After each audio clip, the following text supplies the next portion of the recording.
Morongatra ny alajaza raha ny zavaniseho tetsy Ambohijatovo ny tolakandro teo zazavavy iray tokony 2.20 taona no nisy nangalatra ary nirifatra avy hatrany moa ny fiara izay nitondrana ity ankizivavy ity niazo Analakely iny na dia niezaka nanao izay ho afany ihany aza ireo manodidina tsy tratra intsony ilay fiara nitondra ny zaza fantatra zany amin'izao fotoana izao fa dia lasany ihany ity ankizivavy kely 2.20 taona monja ity.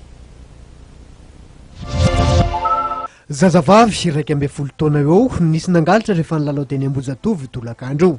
Nisy nanatsofoka tao anaty fiara mitondra ny marika Mazda ary miloko fotsy izy ity araka ny fitantaran'ireo nanantry-maso.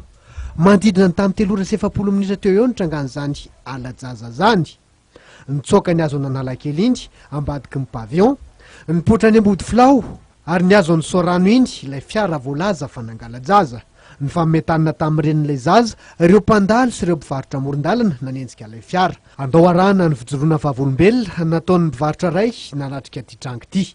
Nisy ankizy avy any Ambohijatovo mpangalajaza hoe ny foan'ny tomobila vany dia niazakazaka be le ramatoa avy any ambony any sady nitomamy be hoe amin'iny Mazda iny ny zanako lasa ny tomobila iny dia niazakazaka daholo ny olona vany sady niatsy vonjeo izy dia ilay tomobila nefa tonga tery ambany tery dia tsy tazany tsy nijanona mihitsy fa nandeha foana dia ilay tomobila avy eo nanaraka ny soprety ny lasa nandeha midinany dia tsy hitatsita ilay zaza tsy hita hoe aiza marina zany na aiza marina. Soka ilay tomobila raha mijerina anazy. Le reny ve nanaraka ilay tomobila foana? Le reny nefa nanaraka ilay tomobila sady nitomamy be.